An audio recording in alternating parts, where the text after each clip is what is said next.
Hi, everybody. I'm James, and welcome back to Storytime with James. Make sure you like, subscribe, and leave me a comment if you like. All right, this one's called I Almost Lost My Life.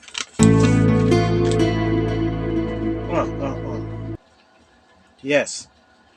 Look, this was in 1989 or 90, okay? I was off that day. It was freezing out. It was like 20 below zero.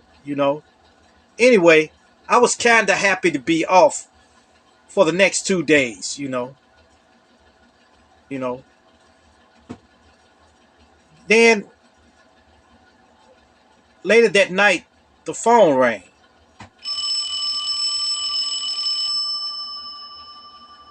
It was my supervisor. I started not to answer the phone either, too. I started not to answer the phone, but I answered it anyway. And it was my supervisor.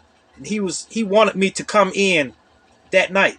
And if I did come in that night, he promised me 3 days off after, okay? I wanted to say no, man. I really did. I really wanted to say no, but I understood I was the only one who can perform the high value clerk duties, because the other guy, he couldn't make it. He had to call off that night. Anyway, I started getting ready. It was like 12 midnight, so 12 midnight, so I had to get ready to get down there.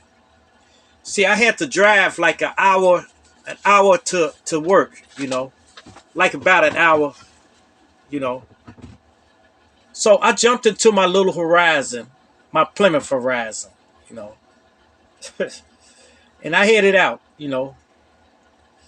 And I had a pretty decent jacket on, but it was, and I didn't have a skull cap or nothing like that. I just had a little hood on my jacket. That's it. But my heat was bumping in the car. My heat was blowing good, so I wasn't worried about nothing. Shoot. So I was driving. Then all of a sudden I got like 15 minutes out. 15 minutes 15 minutes away from my house, which I had to go for an hour.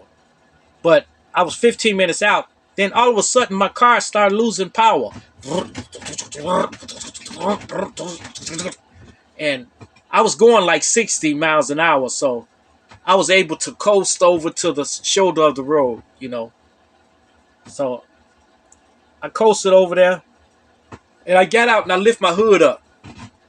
And I couldn't see nothing obviously broken or nothing like that.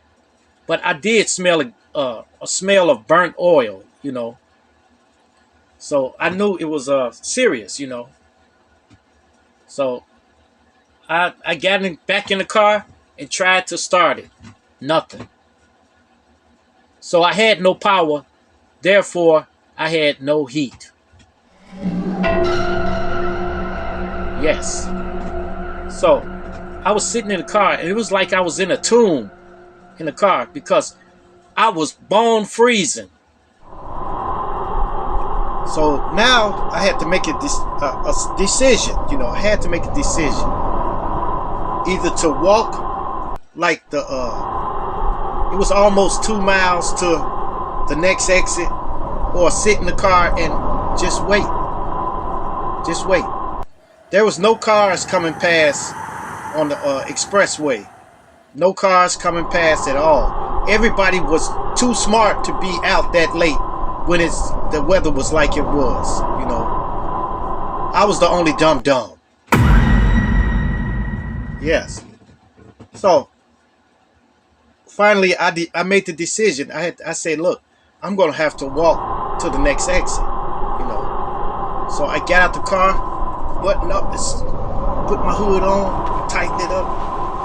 But my face and everything was exposed, and the gloves I had on were thin. So I started walking. I started walking. And I started making up the cadence. You know, sometimes when I got to walk a long way, I make up the cadence in my head. Ho, ho, ho, ho. And with that, I walk with the speed of it. You know, so I made the cadence up and I walk. Then I finally made it to the exit. When I got to the top of it, I climbed up the exit. When I got there, it was a gas station there. So that's what I went for. I went to the gas station. I pulled on the door. The doors were locked. Matter of fact, I think this was on a Sunday, so the doors were locked. And the little guy inside told me, come over to the window. And I went to the window, and he opened up this tray. And I said, sir, can I come in? My car stopped on me, and I'm freezing to death out here, man. Can I come in? And if you got a phone, can I use your phone? He said, no, my friend. No, my friend. No. You can't come in. No, come in. And I said, what? Okay, what? I need to use the phone. And he pointed. He said, there's one over there. And it was a pay phone over there. So I asked him, did he have change? He said, yeah. So I gave him $1, and he gave me the change. And I was dropping change and everything. Dropping change. When I got to the phone, I had to hold the quarter with my fingers and stuff like this to put it in. And it kept falling and everything. It took me a long time to get the quarter in the slot. But I finally got it in there, and I made the call. I called to my mom's house, you know. Nobody answered. Then I called my sister, and my sister answered the phone. Hello? Like she was asleep or something. Cozy. She was all warm and cozy at the house. She woke up, she said, somebody turn that heat down. Talking about somebody turn the heat down. So I said, look, Bird. And I was kind of screaming on the phone. I said, look, call my uncle Roy Lee to come and get me. And she said, where you at? I said, look, I'm out here on the expressway. My car stopped. I'm stranded. It's freezing out here. It's 20 below zero. It's freezing. She said, ugh, man. I said, please, because I'm going to die out here. I'm going to die. Okay? She said, all right, I'll call him. Then I hung up. Now, I had to walk back. Almost 2 miles back to the car. So, I started out. Make up the cadence.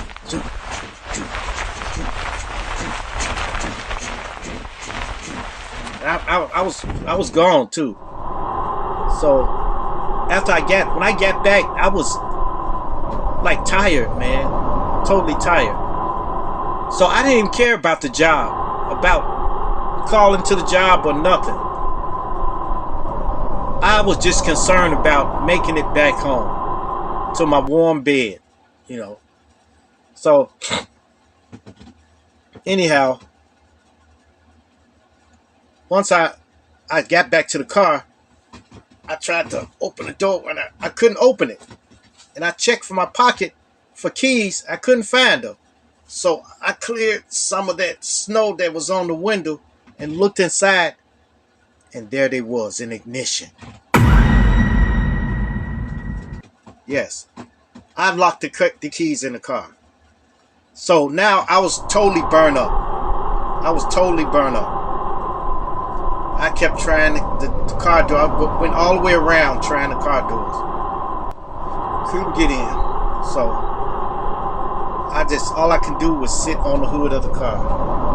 And I was totally frozen then. It was like I was about to die. Then all of a sudden, I saw headlights behind me. Looked up. and it was a state trooper. So I said, well, maybe I don't know, man.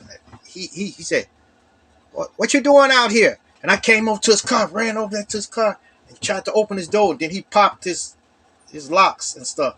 And I got inside. He said, man, what in the world is wrong with you? I was totally freezing. I was like, oh man. Look, could you drive me to the house, man?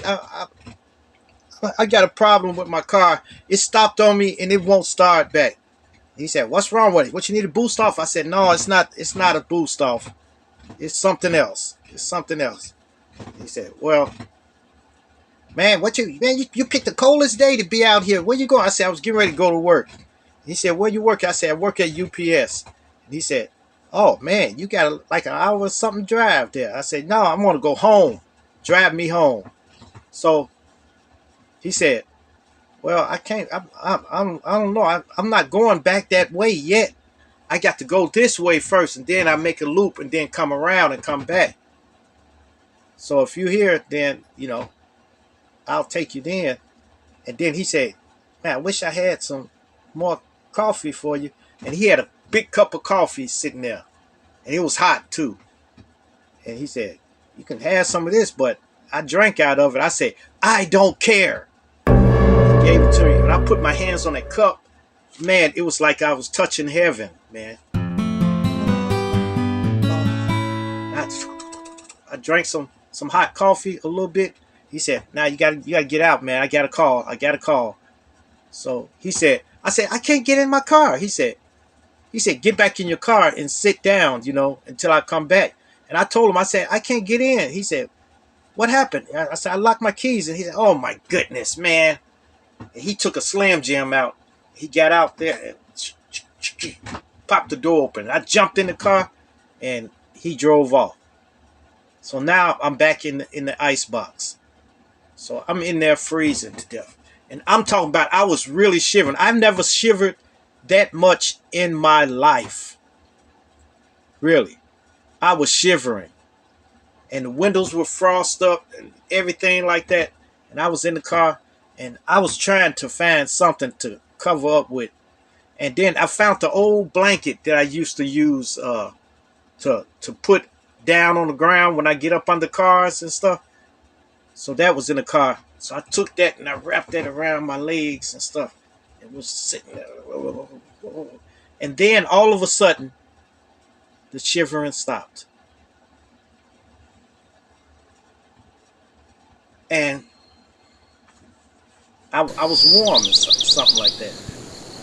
So I started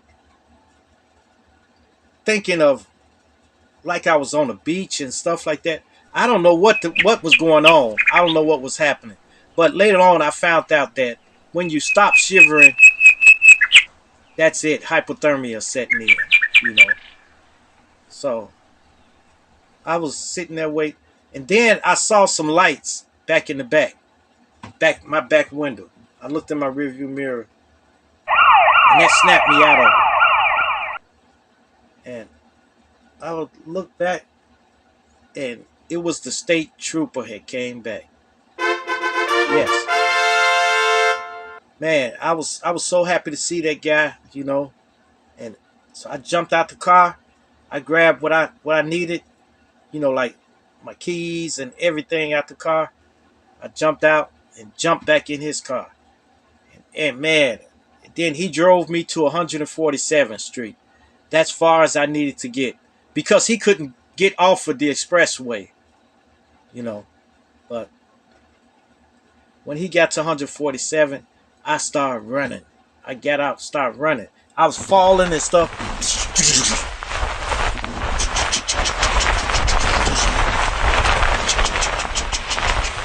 And I made it to the porch. And when I made it to the porch, I could see my uncle starting his car up. So I tried to tell him, I said, look, that's okay. He was like, oh my goodness, what in the world is wrong with you? And I ran in the house. Man, when I got in the house, man, it was beautiful. The heat was off the chain in the house, So I jumped in the house, man, And I wanted to put my hands under some hot water or something, but I just refrained from that. So I just sat there. I sat there for like an hour, and then that's when I finally went to bed. Man, look, man, y'all, look, don't ever go out in temperatures like that. If it's that bad outside, either stay home. Just stay on home. You know, that money ain't worth your life. Okay, that money ain't worth your life. You know, stay home. If the temperature is too hot, or if it's raining too bad, or if it's really bad outside, it's finna storm and everything, you might as well go ahead and stay home. You know, and deal with the rest of it later. Deal with the rest of it later. You know, because hey, you only got one life. You know. All right, you guys. Make sure you like, subscribe, and leave me a comment if you like. And hit that bell notification. Hit that bell notification so that you know every time I drop another video. Yes. And share, share, share. Share my videos with your family. Share my videos with your friends. Share my videos with your loved ones. And even share it with your enemies. All right. Peace. Adios. Salamet.